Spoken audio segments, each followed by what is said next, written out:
নমস্কার বন্ধুরা, সোনালী কুকিংয়ে আপনাদেরকে অনেক অনেক স্বাগত জানাই। প্রথমে কালো জিরে ভেজে দিয়েছি, ভালো করে ভেজে নেব। ধনেপাতা কুচি, টমেটো কুচি, মটরশুঁটি এইভাবে দিয়ে ভালো করে ভেজে নেব। এইভাবে ভালো করে ভেজে নেব।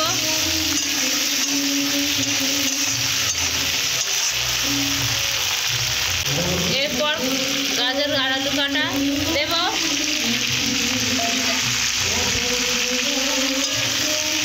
এইভাবে কষে নেব।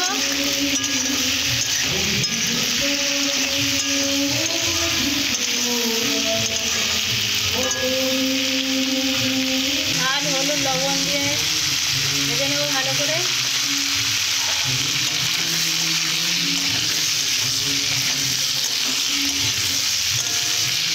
এইভাবে কিছুক্ষণের জন্য কষে নেব।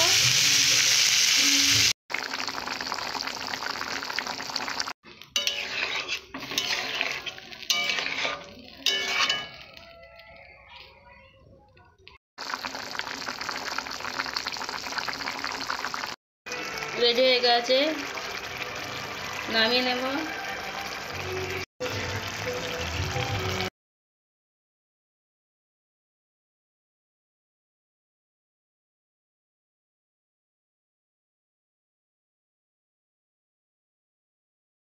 নতুন নতুন ভিডিও পেতে সোনালী কুকিংয়ে সাবস্ক্রাইব করবেন, পাশে থাকবেন। সাবধান থাকবেন, ভালো থাকবেন, সুস্থ থাকবেন।